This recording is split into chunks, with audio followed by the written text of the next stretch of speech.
Hey there, fifth graders. We are going to be exploring a topic called powers of 10. And this is going to deal with exponents. And earlier in class today, we watched the Math Antics video that went pretty in-depth on exponents. We're not going to go super in-depth with this particular lesson with exponents. We do need to understand the base meaning of it. However, we'll get more in-depth on exponents later this year, but for the time being, let's go ahead and talk about what the meaning of exponents are. So in math, exponents represent repeated multiplication.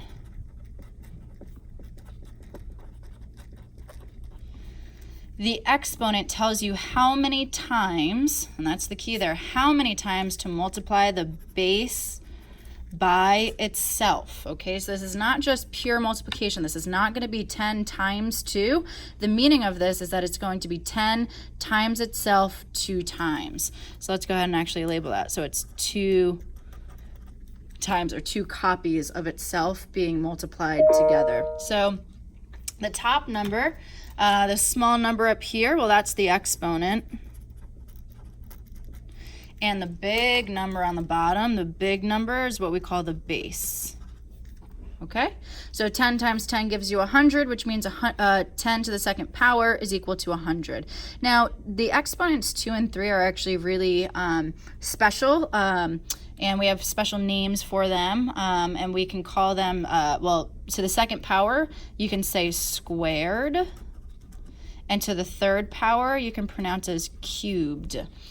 This deals with area and volume, square units and cubic units, which we'll get into later this year, but that's just kind of a fun fact, and it's a lot easier to say. You can still say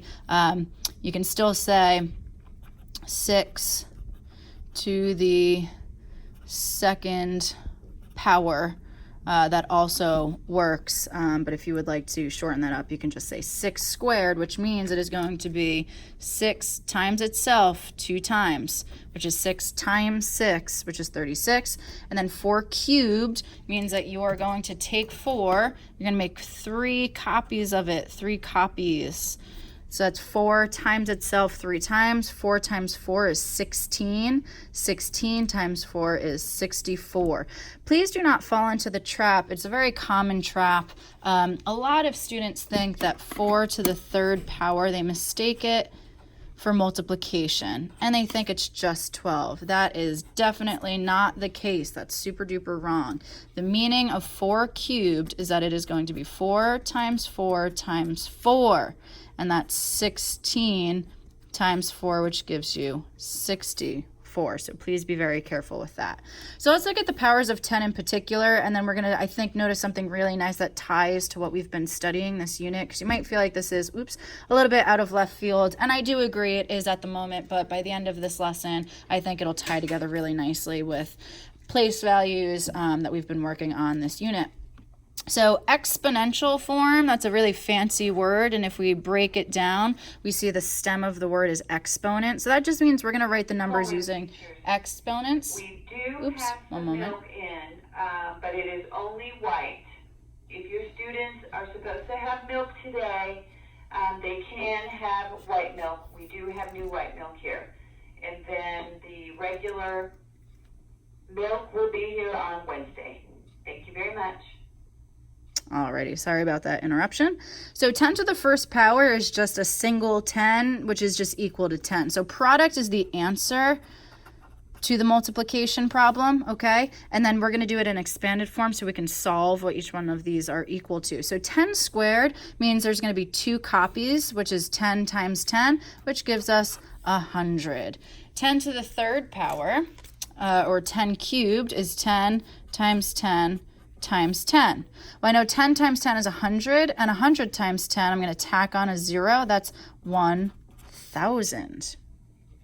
10 to the fourth power, let's expand that out. That's going to be 10 times 10 times 10 times 10. There's 4 copies of it. 10 times 10 is 100. Times 10, I'm going to tack on another 0. That's 1,000. Times 10, we're going to tack on another 0, and that gets us 10,000. All right, and lastly, I mean, this continues on and on and on, but for the sake of the notes, 10 to the fifth power, 10 times 10 times 10 times 10 times 10. We're going to have 5 copies of that. Let's see, the 4 sets of 10, 10 to the 4th power was 10,000, and we're multiplying by one more set of 10, so we're going to add a 0 to the end there, and that will give us 100,000. So you might be noticing something that's really interesting. You might be noticing a pattern and a connection between the number of zeros in our product and the exponent in our power of 10. Remember, the exponents are all up here, these little guys up here. I'm noticing that there are the same number of zeros, 1, 2, 3, 4, 5, as my exponent. So it's 1 with that number of zeros behind it. So how many zeros in your product compared to the exponent? You have the same number of zeros as the exponent. So if I gave you, for example, if I gave you, let's say, like 10 to the 8th power, instead of doing a bunch of multiplication, I know that's going to be 1 with 8 zeros. 1, 2, 3, 4, 5, 6, 7, 8. And then I throw in my commas to figure out what this number is equivalent to. Did I do that correctly? Oops, sorry. Slide that over. Whoops. Oopsies. So that is 100 million. Is equivalent to 10 to the 8th power. Sorry, I put my commas in the wrong spot, and that's why we should do math and pencil. So what is significant about these numbers? Something is really jumping out at me that I have 10, 100, 1,000, 10,000, 100,000. Next would be a million, and then 10 million, 100 million, a billion. Those are our place values. They represent our place values, which is super duper important. And that is how it ties back to everything we've been studying so far this unit. We have been studying our place values, expanded form, word form, and that is a really nice connection. These powers of 10 represent our place values. So millions, I'm going to go ahead and write this down. 1 million, well, that has 6 zeros. So that means it's 10 to the 6th power. That means my exponent will be 6. Now, this only works with our powers of 10. When you have like 2 to the 6th power, that's going to give you something totally different. So this is specifically when we're dealing with our powers of 10. 100,000, I'm going to write down that number and count up the zeros. Well, that's 5 zeros. So that's going to be 10 to the 5th power. 10,000, I'm going to write that number out. 10,000. Well, that has 4 zeros. So that's going to be 10 to the 4th power. Let's see, I've got 1,000. That has 3 zeros. So that's 10 to the 3rd power, 10 cubed. 100 has 2 zeros. So that is 10 to the 2nd power, or 10 squared. 10 has 1 zero. And it is indeed just 10 to the 1st power. You don't have to write to the 1st power. I'm writing it, though, because we need to figure out what the 1's place value is represented by. Let's take a look. I think I'm noticing a pattern. As I decrease in my place value, as I move to the right and go smaller, 1 place value, my exponent is decreasing by 1. So if I decrease 1 by 1, I now have 10 to the 0 power. And that's actually something that throws a lot of people off. That is indeed 10 to the 0 power.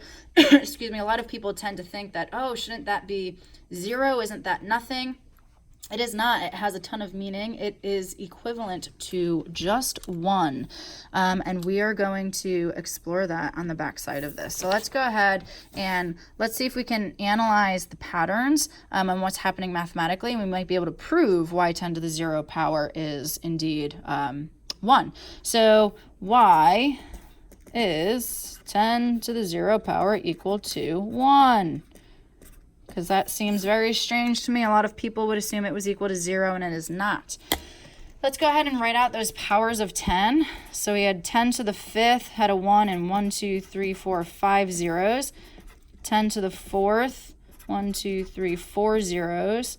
10 to the 3rd, 3 zeros, 10 squared, 2 zeros, 10 to the first, 1 0. Okay, I want to analyze mathematically what is happening each step of the way. So as my exponent decreases by 1 each step of the way, I want to know mathematically what's happening. A lot of kids, their first answer to me is, oh, you're getting rid of a 0, which I do agree, but that doesn't tell me mathematically what's happening. Mathematically, am I multiplying, am I dividing, am I adding, am I subtracting? What is happening each step of the way?